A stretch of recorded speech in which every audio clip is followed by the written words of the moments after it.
Marco le pingouin. Il était une fois, au 20e siècle, un pingouin qui s'appelait Marco. Marco vivait au pôle sud et non, il ne voulait pas travailler pour le Père Noël. Il voulait plutôt se faire des amis. Marco n'avait pas d'amis car il était plus gros que la plupart des pingouins. Un bon jour, il voulait glisser. Il fit quelques pas et se mit en ligne. « Allô ?» dit Marco.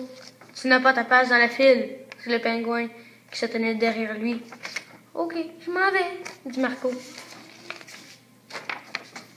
Le lendemain matin, il eut une idée, de se mettre dans l'océan pour attraper les pingouins qui glissaient, ce qui n'était pas une très bonne idée. Il se mit dans l'eau et essaya d'attraper les pingouins qui tombaient du ciel. Il finit par recevoir les pattes d'un manchot en pleine face. Boum! Il s'en alla donc et trouva une autre idée. Le surlendemain, il a voulu communiquer. Il s'est dit que cela pourrait être la bonne solution. Il alla donc parler avec un pingouin près de la rue. « Allô? » dit timidement Marco. « Si tu n'as rien à dire, dis rien, » dit le pingouin mal élevé. Marco pensa donc à faire une blague. Il va donc voir le même pingouin. « Hey, j'ai quelque chose à dire. »« Quoi? » ?»« C'est deux pingouins, jambon et salami, qui se lancent la balle. L'un d'eux dit « Hey, arrête de me lancer la balle au nez. »« Ha ha ha ha! Est-ce que je peux venir glisser? » dit Marco. « Oui! » dit le pingouin plié en deux. Finalement, Marco a fini par essayer la fameuse glissade et à se faire des amis en leur racontant une blague. Fin. J'ai fait un petit dessin. Bonjour, moi aujourd'hui je vais vous lire une histoire, ça s'appelle Le cheval du Père Noël. Il était une fois un cheval qui s'appelait Bobby. Il était noir, si noir que tout le monde pouvait le voir pendant les grandes tempêtes de neige au pôle Nord. Bobby avait un grand cœur, mais ce qu'il aimait par-dessus tout était son métier. Il était facteur pour le Père Noël. Même si Bobby aimait son métier, il rêvait de devenir le reine du Père Noël. Bobby était un cheval, alors il ne pouvait pas devenir le reine du Père Noël. Cependant, un matin, quand il livrait le courrier au Père Noël, Bobby se fit inviter pour une visite de la fabrique de jouets. Il était si excité qu'il échappa toutes ses lettres pendant la visite. Bobby dit au Père Noël: Monsieur le Père Noël, mon plus grand rêve est de devenir un de vos reines. Pourrais-je? Oui, mon Bobby, mais il va falloir que tu t'intègres dans le groupe, dit le Père Noël. Oh, merci, monsieur le Père Noël. Bobby alla donc dans l'écurie pour passer sa première nuit. Tous les reines l'insultèrent et il pleura pendant toute la nuit. Le lendemain matin, Père Noël avait tout entendu. Il alla donc chicaner les reines. Pendant tout le reste de la nuit, Bobby travailla fort, si fort qu'il devint le meilleur reine de l'année. C'est pour cela que lorsque vous voyez le premier reine du traîneau du Père Noël, vous verriez qu'il n'a pas de corps. Fin. L'histoire de Lily et Mathilda. Il était une fois, en Italie, au mois de décembre, vivaient deux petites filles très différentes. La première s'appelait Mathilda. Elle n'aimait pas partager ses choses, aider les autres, et plus que faire de la charité, surtout à Noël.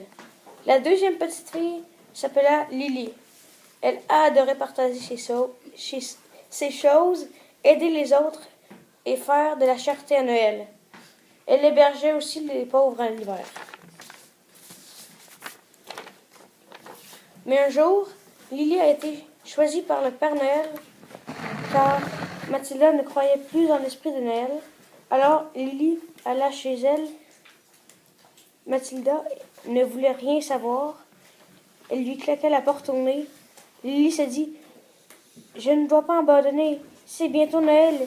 J'ai une mission. » Alors, elle a décidé de l'inviter à venir l'aider à décorer sa maison. Alors, elle retourna chez Mathilda et lui demande « J'ai besoin d'aide pour décorer ma maison. Voudrais-tu m'aider? » Mathilda dit « C'est la chose que je déteste faire. Jamais de la vie. » Elle lui claqua encore la porte au nez. Puis, Lily a pensé à lui offrir de donner les choses qu'elle ne veut plus aux pauvres. Ça lui dépassera un peu de toutes ces choses. Alors Lily retourna chez Mathilda et lui demandait les choses que tu ne veux plus, on pourrait les donner aux pauvres. Mathilda lui répondit pour qu'il les brise. Non, elle referma sa porte en douceur. Puis Lily pensa à lui offrir un cadeau. Il n'y a pas rien de meilleur pour Noël. Elle alla faire des biscuits et en mit dans une boîte. Elle emballa la boîte et écrivit dessus « Pour Mathilda, tu dois croire à Noël de Lily. » Lily alla chez Mathilda, sonna et laissa le cadeau. Mathilda répondit. Elle se dit en lisant le mot « Je vais aller remercier Lily pour tout. » Finalement, Mathilda aida Lily à décorer sa maison de décoration de Noël en mangeant des biscuits. Et après, elle alla donner plein de jouets aux pauvres et un peu d'argent pour qu'ils fêtent Noël ensemble. Et les filles devinrent les meilleures amies du monde. Fin. L'histoire de Lily et Mathilda. Ce conte a été écrit par Maude. L'atelier du Père Noël. Illustré et écrite par Félix-Édouard Fortin. Il était une fois 2 lutins et le Père Noël. Le Père Noël rentre dans l'atelier et voit 2 lutins qui travaillent. « Ho, ho, ho! Merci, mes 2 petits lutins, de travailler aussi bien, » dit le Père Noël. « Merci, Père Noël, » disent les 2 beaux lutins. Le Père Noël se tourne et parle à Mère Noël. Les lutins commencent à détruire un toutou. « Ho, ho, ho! Mais qu'est-ce que tu fais? » dit le Père Noël. « Je voulais m'amuser, » dit un des lutins. « Tu vas réparer ce toutou, » dit le Père Noël avec un air fâché. « Ok, » dit le lutin.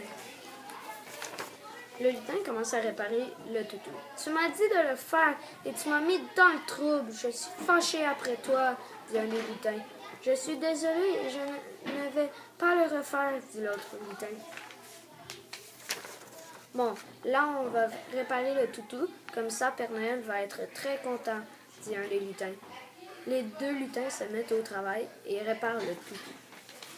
Les 2 lutins crient « Père Noël, on a une surprise pour toi. » Le Père Noël arrive et dit « Ho, ho, ho, c'est magnifique. Merci, mes 2 lutins, Merci, mes 2 lutins. De rien, Père Noël, répondent les lutins. Fin. L'histoire d'un petit lutin. Il était une fois, au pôle Nord, au 20e siècle, un lutin du Père Noël qui s'appelait Tuki.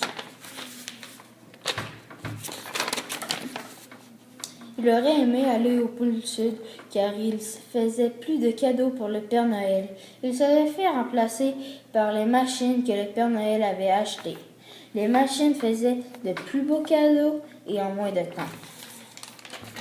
Un jour, le Père Noël renvoya Tuki parce qu'il voulait que le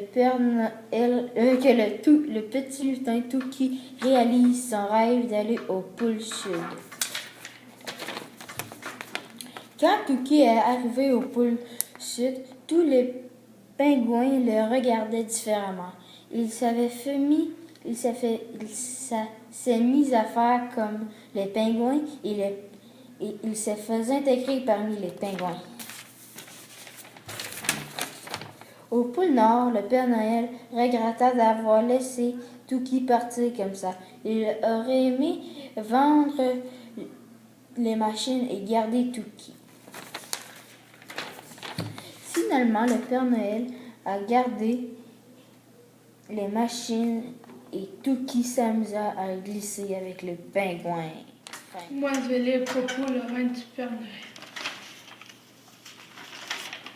Il était une fois au 21e siècle, au pôle Nord, un reine du Père Noël qui s'appelait Popo. Popo voulait toujours sortir manger parce qu'à chaque fois que le reine parce qu'à chaque fois que le Père Noël remplissait son bol, il mangeait tout en une bouchée. Un jour, pendant la nuit, Popo avait faim, donc il décida d'aller chercher de la nourriture. Il défonçait la clôture et chercha de la nourriture. 30 minutes plus tard, il n'en a pas trouvé. Il s'est dit qu'il était perdu. Il s'est dit que c'était qu'un rêve et que demain il serait dans la ferme. Popo se coucha sur un banc.